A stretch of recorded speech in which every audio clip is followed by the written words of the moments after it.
Welcome back. In our earlier video on the Cursus Honorum, I briefly mentioned the office of the questor before moving on.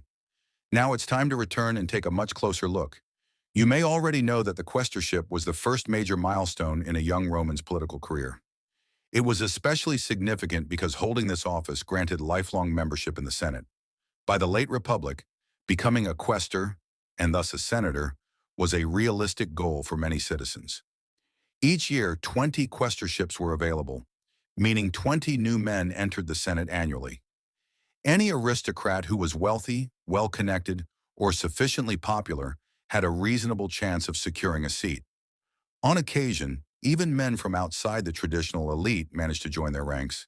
This was very different from the Republic's early days, when a handful of powerful families dominated the mere 4 questorships available year after year. So what exactly was a questor? At their core, quaestors were elected officials within Rome's bureaucratic framework.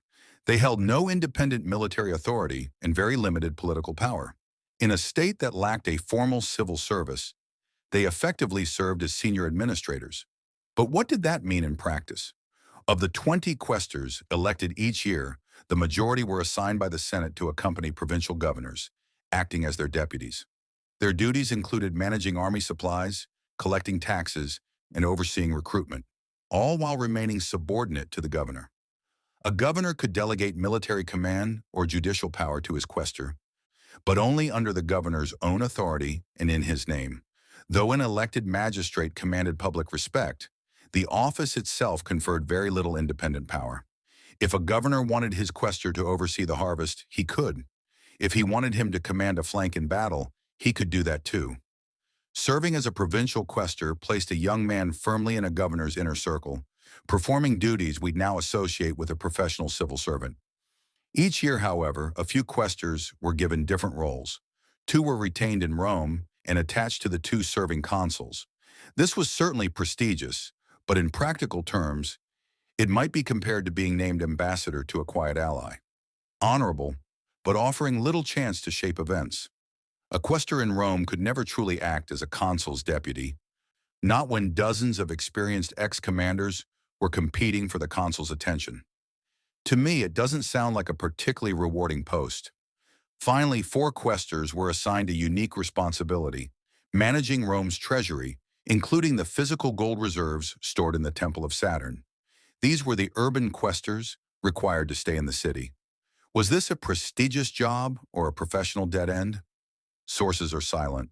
The role offered no military action, which many Romans disdained, but it carried religious significance due to its temple duties. Tellingly, in my research, I couldn't find a single major historical figure who served as an urban questor. Nearly every significant Roman served as a provincial questor. Both Cicero and Caesar did in their youth, and their experiences could not have been more different. Cicero was posted to Sicily, then the Republic's primary breadbasket. Rome was expanding unsustainably, with a growing urban poor reliant on the state-subsidized grain, making provinces like Sicily critically important. When Cicero arrived, he found grain prices inflated.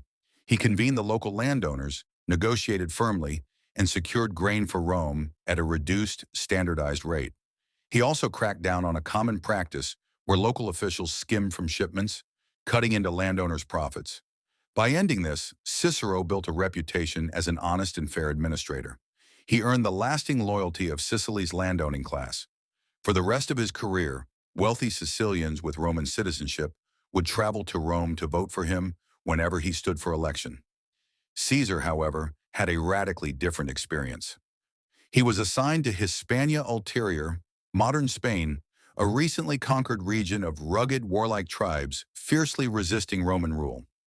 His governor spent most of his time on campaign with a legion to maintain order, leaving Caesar to handle the province's legal affairs. He heard petitions, settled tribal disputes, and tried to impose Roman law on a resistant population. Sources suggest his success was limited. The locals showed little willingness to accept Roman authority. Near the end of his term, a frustrated Caesar concocted a pretext to leave early. Yet years later, when Caesar returned to Hispania Ulterior as its governor, he turned that earlier frustration into brutal efficiency. Knowing exactly which tribes ignored Roman rule, He moved quickly with an army to force their submission. Tribes that rebelled were defeated. Over time, Hispania Ulterior was transformed from a rebellious frontier into a highly profitable mining province, a transformation due in part to the harsh lessons Caesar learned as a young quaestor. In the end, the quaestorship was less about wielding power and more about a crucial apprenticeship, learning administration, building networks, and gathering the experience that would define a career, for better or worse. Next time, we'll move one step up the Cursus Honorum and take an in-depth look at the office of aedile.